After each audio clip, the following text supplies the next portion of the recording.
नमः शिवाय। नमस्कार दोस्तों, मेरे चैनल वेतन कथा में आपका स्वागत है। तो आज मैं आपके लिए कार्तिक मास का 28वां अध्याय लेकर आई हूँ। तो आइए, अध्याय कुछ इस प्रकार है। धर्मदत्त ने पूछा, मैंने सुना है कि जय और विजय भी भगवान विष्णु के द्वारपाल हैं।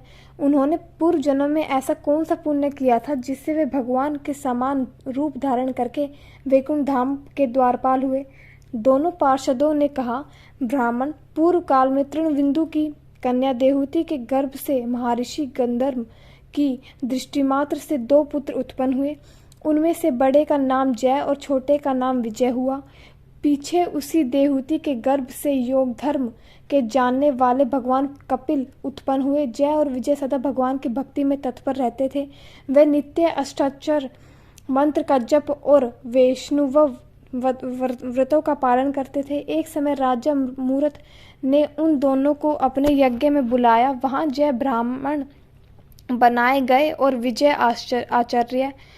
उन्होंने यज्ञ की संपूर्ण विधि पूर्ण की। यज्ञ के अंत में अभ्रस्थान के पश्चात राजा मूरत ने उन दोनों को बहुत धन दिया। धन लेकर दोनों भाई अपने आश्रम पर गए। वहां उस धन का विभाग करते समय दोनों में परस्पर लाग डांट पैदा हो गई। जय ने कहा, इस धन को बराबर बराबर बांट लिया जाए। विजय का कहना था, नहीं, जिसको जो मिला है वह उसी के पास रहे। तब जय ने क्रोध में आकर लोभी विजय को शाप दिया, तुम ग्रहण करके देते नहीं हो, इसलिए ग्राह अर्थात मगरमच्छ हो जाओ।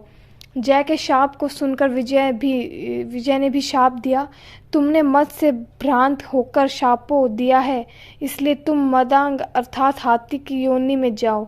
तत्पश्चात उन्होंने भगवान से शाप निवृत्ति के लिए प्रार्थना की। श्री भगवान ने कहा, तुम मेरे भक्त हो, तुम्हारा वचन कभी असत्य नहीं होगा। तुम दोनों अपने ही दिए हुए इन शापों को भोगकर फिर से मेरे धाम को प्राप्त होगे।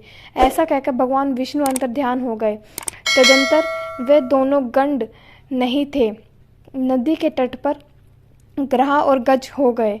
उस योनि में भी उन्हें पूर्व जन्म का स्मरण बना रहा और वे भगवान विष्णु के व्रत पे तत्पर रहे। किसी समय वह गजराज कार्तिक मास में स्नान के लिए गंडी नदी गया तो उस समय ग्राह के शाप के हेतु वह को स्मरण करते हुए उस गज को पकड़ लिया। ग्राह से पकड़े जाने पर गजराज ने भगवान रमानाथ का स्मरण किया। तभी भगवान विष्णु शंख चक्र और गदा धारण किए वहां प्रकट हो गए। उनके चक्र चलाकर ग्रह और गजराज का उद्धार किया और उन्हें अपने ही जैसा रूप देकर वैकुंठ धाम को ले गए। तब से वह स्थान हरिक्षेत्र के नाम से प्रसिद्ध है। वे ही दोनों विश्व विख्यात जय और विजय हैं जो भगवान विष्णु के द्वारपाल हुए हैं। धर्मदत्त भी, तुम भी ईर्ष्या और द्वेष का त्याग करके सदैव भगवान विष्णु के व्रत में स्थिर हो रहो, समदर्शी बनो। कार्तिक माघ और वैशाख के महीनों में सदैव प्रातःकाल स्नान करो। एकादशी व्रत के पालन में स्थिर रहो। तुलसी के बगीचे की रक्षा करते रहो। ऐसा करने से तुम भी शरीर का अंत होने पर भगवान विष्णु के परम पद को प्राप्त होगे।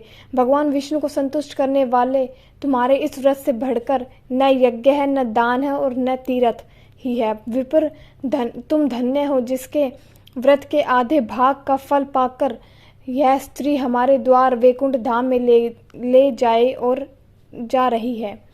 नारद जी बोले, हे राजन, धर्मदत्त को इस प्रकार उपदेश देकर वह दोनों विमानचारी पार्षद उन कला के साथ वैकुंठ को चले गए। धर्मदत्त जीवन भर भगवान के व्रत में स्थिर रहे और देहवासन के बाद उन्होंने अपनी दोनों स्त्रियों के साथ वैकुंठ धाम प्राप्त कर लिया। इस प्राचीन इतिहास को जो सुनता है और सुनाता है वह जगदुरु भगवान की कृपा से उनका सान्द्र्य प्राप्त करने वाली उत्तम गति को